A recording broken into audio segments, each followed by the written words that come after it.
आपने बुक में religious demography कैसे चेंज हो रही है इंडिया में उसके बारे में भी मेंशन करा है.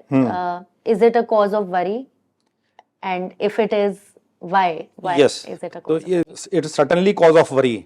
जब हमारा पार्टीशन हुआ था तब आई थिंक मुस्लिम्स जो थे 14-13-14% थे. जी.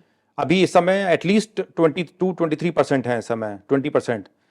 बट ये जो सेंसस की फिगर्स हैं ये बहुत ज़्यादा सही भी नहीं है. ये इसमें डेटा बड़ा वो रहता है कि क्योंकि बहुत सारे लोग जो हैं वो बताते नहीं है कि उनके घर में 5-6 बच्चे हैं.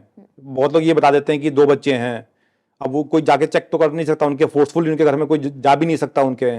तो सेंसस की फिगर मुझे लगता है थोड़ी बहुत स्क्यूड है. तो जो रियलिस्टिक फिगर होगी वो 25% के आसपास कहीं पे होगी. तो पास्ट 70 ईयर्स में वो 13-14 से 25% हो गए, लगभग डबल हो गया. तो ये बड़ा वरी है ये कि जो है ये डेमोग्राफिक चेंज है. इसमें गलती जो है कुछ कुछ हमारी भी रही है. मतलब इनफैक्ट हमारे जो कॉन्स्टिट्यूशन मेकर थे उन्होंने, मैंने बुक में लिखा है आर्टिकल 25 जो है वो, उसमें जो है फंडामेंटल राइट है प्रोपोगेशन का, वो कन्वर्ट करने का. कन्वर्जन नहीं लिखा हुआ है, प्रोपोगेशन लिखा हुआ है. उसका हिडन मीनिंग जो है वो कन्वर्जन है कि प्रोपोगेट कैसे करेंगे. जब आप कन्वर्ट नहीं करेंगे तो कैसे प्रोपोगेशन होगा. तो वो राइट टू जो फंडामेंटल राइट है वो बड़ा डाइसी है. तो उस समय जो कॉन्स्टिट्यूशन मेकर्स थे उन्होंने शायद सोचा होगा कि हमारा जो हिंदू धर्म है, सनातन धर्म है, बहुत स्ट्रांग है. अब तक हम 1200 साल में हम कुछ नहीं हुआ तो अभी आगे क्या होगा. बट शायद वो कहीं गलत थे. तो ये फंडामेंटल जो ये राइट देना उसको उनको प्रोपोगेशन का, ये एक हमारे लिए एक जंजीर बन गया है ये. तो अभी लेकिन ये फंडामेंटल राइट्स हैं तो ये चेंज होना बड़ा मुश्किल है. ये आप पार्लियामेंट में ये चेंज कर नहीं सकते. 2/3 मेजोरिटी चाहिए, प्लस स्टेट्स का भी अप्रूवल चाहिए. तो अभी एटलीस्ट हमें ये प्रयत्न करना चाहिए जो स्वामी श्रद्धानंद ने पहले किया था, वो अगेन जो है वो घर वापसी के मूवमेंट फिर से स्टार्ट होने चाहिए हर रीजन में.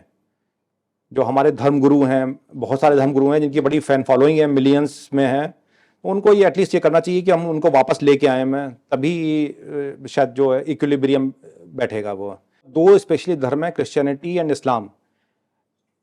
जो पहले जो लोग आए थे वो क्या हुए, जैसे शक्स थे, कुशांस थे, इंडो ग्रीक्स थे, वो सब हमारे अंदर एसिमुलेट हो गए. उन्होंने जब यहाँ सेटल हुए तो उन्होंने पाया कि हम लोगों का जो थिंकिंग है बहुत ऊपर लेवल की है, बहुत हाई लेवल की है, और वो फिर हमारे कल्चर में एसिमुलेट हो गए. बट ये क्रिश्चियंस और इस्लाम जो हैं वो अलग धर्म है. वो कहते हैं कि आप हमारे अंदर एसिमुलेट हुई है और हम चाहते हैं कि वो हमारे अंदर एसिमुलेट हों. तो ये डिफरेंट बिल्कुल एक मेंटेलिटी है ये 180 डिग्री पे. तो ये कभी साथ में जो है रहना बड़ा मतलब मुश्किल काम है ये.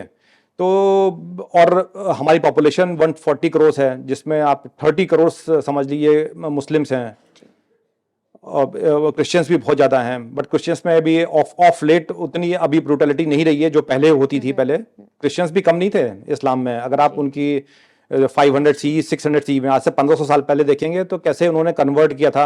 जो ग्रीक पैगन्स थे, रोमन पैगन्स थे, कैसे वो इस्लाम से 2 हाथ आगे ही थे. बट अभी ऑफ लेट जो है रिनाइसेंस के बाद 17th सेंचुरी के बाद वो उनका कम हो गया है. तो इतनी हमारे अंदर सोशल डाइवर्सिटी है, लिंग्विस्टिक डाइवर्सिटी है, तो बहुत सारी डाइवर्सिटीज़ हैं. वो मैंने पहली बुक में लिखा हुआ है कि इतनी डाइवर्सिटीज़ के बाद और with this kind of population और this kind of minorities vocal हैं, वॉयलेंट हैं, तो रॉइट्स को ना होने देना अपने आप में एक बहुत बड़ी चीज़ है. तो जो आपने वेस्टर्न थिंक टैंक्स बोले, जैसे PW करके एक है, तो उन्होंने एक इंडेक्सिंग करी जिसका मैंने बुक में जिक्र किया है.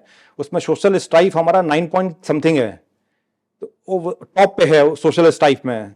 तो मुझे लगता है कि वो ठीक है. वो किसी भी और कंट्री में, मैं बाकी कंट्रीज के बारे में पढ़ता हूँ तो कहीं पे भी इतना नहीं हुआ जितना यहाँ पे इंडिया में होता है. और इसका आई डोंट थिंक कि कोई सोल्यूशन है, एक्सेप्ट कि जो हमारी जनरेशन हैं या हम लोग खुद जो है, पहले तो सबसे पहले अपने स्क्रिप्चर्स पढ़ें, अपने शास्त्र पढ़ें, अपने हिस्ट्री जानें कि हमारी हिस्ट्री क्या रही है, हम लोग ने क्या क्या किया, जो आज भी जो है हमारा सिविलाइजेशन चल रही है. तो एक तो वो है, प्लस थोड़ा हमें एग्रेसिव होने की ज़रूरत है.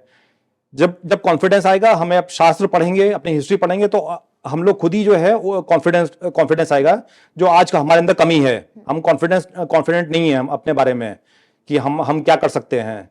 तो वो जब आएगा तो वो उसका ऑफशूट होगा, तो तो जैसे मैं बोलता हूँ शस्त्र और शास्त्र दोनों का जब कॉम्बिनेशन होगा, जो उन्होंने अलीगढ़ और देवबंद में किया था, तो कहीं ना कहीं हमें भी वो रिप्लिकेट करने की जरूरत है।